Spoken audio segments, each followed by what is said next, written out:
Thank you all very much for your time and this opportunity. If I could, before I go into 12 and 13, just to loop back to what my colleagues at the fire department said, obviously the Hampton Police Association, we have a great working relationship with our fire department, and we fully support Article 16 as well. I, knock on wood, thankfully have never needed their medical services, but a few of my colleagues have, and those minutes that you're waiting for an ambulance at the beach feel like hours, to be frank. So could happen to any of us, whether on duty or off duty. So obviously anything we can do to help them get the tools they need, we fully support. But as far as the police department articles go, Article 12 is the collective bargaining agreement for our sergeant's contract, and Article 13 is the collective bargaining agreement for all of our full-time and part-time patrolmen, as well as detectives. Since our last contract with the town was passed 3 years ago, unfortunately, 1/3 approximately of our patrol division has left and needed to be replaced. Some have left law enforcement entirely. Well, kind of more alarming to me, a lot have left and gone to other police departments for frankly more pay. It's a very unique time to be a police officer, and it's a very tough time to recruit. I joined the department in 2013, and when I took the entrance exam, it was at the cafeteria of Wanacunta High School, and every seat was taken. We just had a process 3 weeks ago, I believe, and I think 12 people showed up. So it's a very dramatic decline in the interest in this field. So now kind of police departments are going and recruiting other officers from other departments. So unfortunately, we are becoming victim to that. I don't blame these officers. They're going for maybe back to their own home communities. Hampton is obviously, as we all know, becoming an expensive place to live, and they're young officers trying to start a family and don't want to commute quite so far to work, to do shift work. When a police officer is hired in New Hampshire, everyone goes to the same police academy. It's 4 months long. And then when they finish, they go to a 4-month, what we call an FTO program, field training officer. Then they ride with a senior officer who evaluates them for another 4 months. So it's 8 months before that officer is on their own, able to handle calls on their own.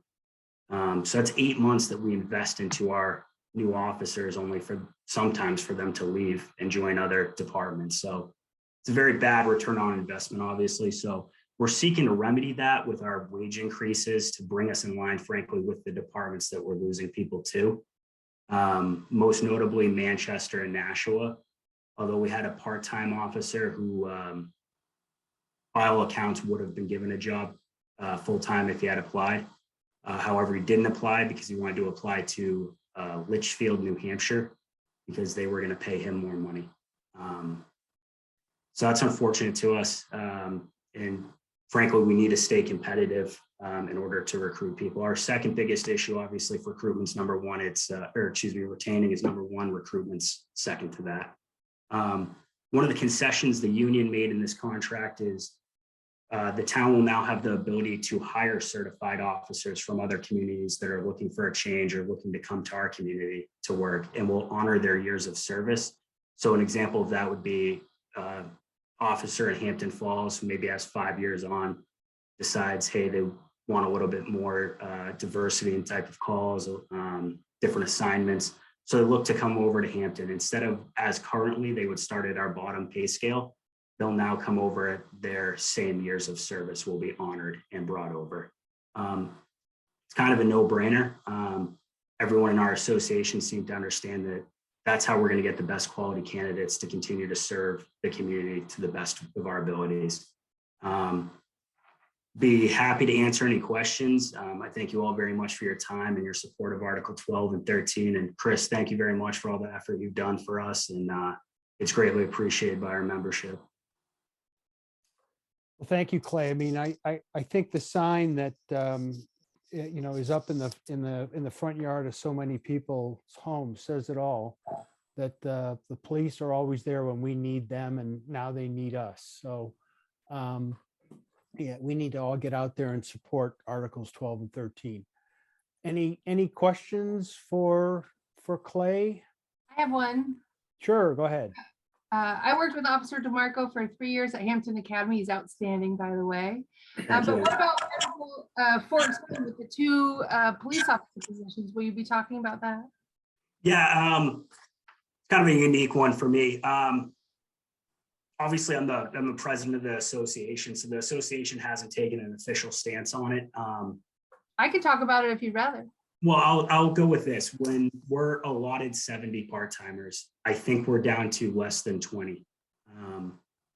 When I started, I think I was 35th on the list of part-timers.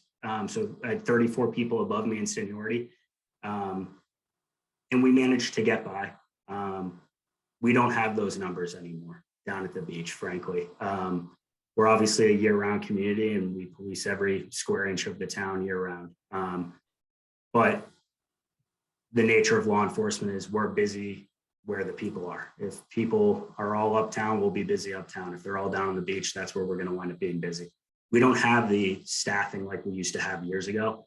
I think 2 officers is a start.